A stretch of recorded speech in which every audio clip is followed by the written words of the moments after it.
재시공이 필요하겠지만 단차이가 없는 크랙이라면 굳이 크랙을 보수해야 될 필요는 없다라는 말씀 드리겠습니다.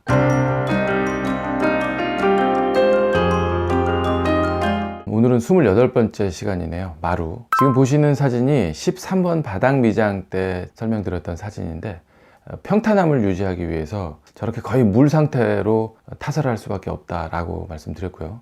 넓은 면적이기 때문에 높이도 일정하게 맞춰야 되겠죠. 그러기 위해서 레벨봉이라고 이 높이까지 타설하는 거야 라고 이제 표시를 해 놓는 그런 봉이 되겠습니다. 일정한 높이가 될 수 있도록.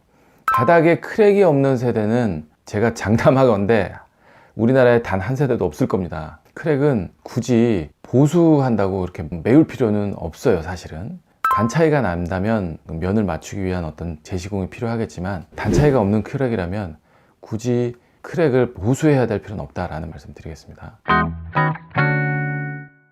첫 번째, 크랙 보수는 하더라도 최소 폭만. 크랙이 단차이가 없는 크랙이라면 굳이 보수를 안 해도 상관없습니다. 오히려 크랙 보수제를 넓게 잘못 시공함으로써 마루판과 바닥이 잘 붙지 않게 하는 부착 저하 효과만 생긴다면 차라리 안 하느니만 못하다라는 말씀이고요.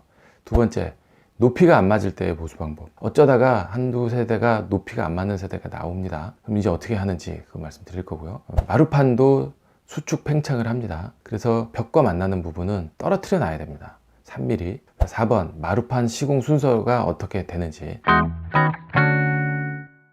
이게 이제 크랙 보수한 사진인데, 저 크랙을 보수했다고 해서 벌어질 게 더 이상 안 벌어지느냐? 그게 아닙니다. 오히려 마루판 부착력만 저하가 되는 거죠. 단차이가 없다면 굳이 안 하는 게 차라리 더 낫습니다. 저 보수한 폭이 작을수록 더 부착 강도에 유리하기 때문에 3cm가 넘는 헤라를 사용하지 마라. 얇은 판을 사용해서 부착력을 방해하지 않도록 그렇게 해주는 게 중요합니다. 2번, 높이가 안 맞을 때 어떻게 하느냐. 문제는 이거죠. 지금 보시는 것처럼 주방 쪽 부분이 정확히 8mm가 낮았어요. 그래서 지금 저렇게 보수를 해 놓은 상태인데, 낮은 부분에 별도로 미장을 덧방해서 보수를 합니다. 바탕면에 본드도 발라서 부착 강도 높여주고 강도를 강화하는 조치를 해서 몰타를 비비고 이렇게 해갖고 평탄하게 만드는데, 이게 왜 이렇게 어렵냐면 딱 직각으로 계단 모양으로 이렇게 떨어진 게 아니잖아요. 비스듬하게 8mm가 난 거예요. 여기서는 발라서 이렇게 오면 결국 이 끝단에는 아주 얇게 발라질 수밖에 없다. 이제 그 이것 때문에 굉장히 어떤 좀 약재도 많이 써야 되고 강도도 증가시키는 그런 노력을 해야 되고 품도 많이 들어갑니다. 수작업으로 다 해야 되기 때문에 면을 정확하게 맞춰서 저 안쪽에서부터 하루 종일 걸려가면서 저렇게 발라 나오는 일을 해야 되기 때문에 저게 보통 일이 아닙니다.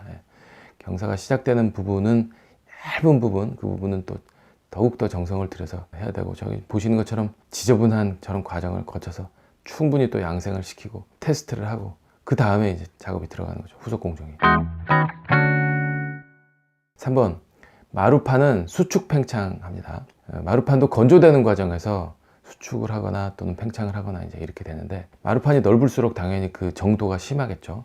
그래서 벽체와 마루판은 살짝 떨어뜨려 놓아야 됩니다. 살짝이 얼마큼이냐면 3mm 이렇게요. 지금 화살표가 가 있는 것처럼 이 벽체가 있고 마루판이 가서 붙는데, 이 부분을 3mm를 정확히 떨어뜨려 놓고 코킹을 쏴야 되는 거죠. 4번, 마루판 시공 순서. 무엇이든지 본드가 들어가는 작업은 도장 작업이든 방수 작업이든 다 마찬가지입니다. 골조면에 잘 부착이 될 수 있도록 해야 되는데, 제일 중요한 게 습기가 없어야 됩니다. 함수율 5% 이내인지 측정을 하고요. 그렇게 측정을 한 후에 후속 작업이 들어갈 수 있도록 합니다. 마루판에서도. 자, 두 번째가 바탕면 정리입니다. 갈기도 하고요, 청소도 하고요, 표면에 이물질이 없도록, 울퉁불퉁한 면이 없도록 잘 붙을 수 있는 조건을 만들어 주는 거, 이게 이제 중요한 거죠. 그런데 지금 보시는 사진처럼 현관 인조 대리석 부분이거든요.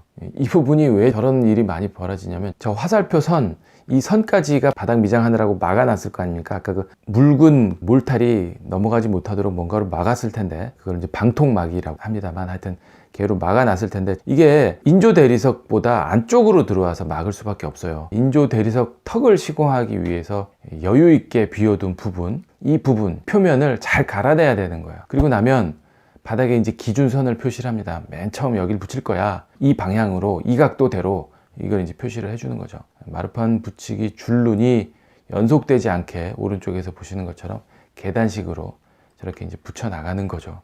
다 붙이고 나면 그 다음으로 중요한 게 본드가 충분히 굳기 전까지 압착이 되어져 있게 할 수 있도록, 특히 마루판의 끝부분은 긴 모래 주머니를 저렇게 미리 준비해 놨다가 들뜰 수 있을 만한 부분에 갖다가 놓습니다. 그래서 충분히 굳게 만들어 주고요. 다 굳고 나면 보양지를 깔아서 손상이 되지 않도록 그렇게 깔끔하게 보양을 해주는 그런 절차가 마지막 절차가 되겠습니다. 네, 오늘 28번 마루공사는 여기까지고요. 다음 시간에는 29번 벽 도배 말씀드리겠습니다. 실크 벽지와 합지 벽지 뭐가 다른 건지 설명드릴 거고요. 그리고 도배에서 발생하는 하자, 찢어지거나 뭐 이런 하자만 주로 이제 많이 아실 텐데, 그런 거 말고 도배에서 발생하는 거의 모든 하자를 다 한 번에 좀 설명드릴 수 있도록 그렇게 하겠습니다.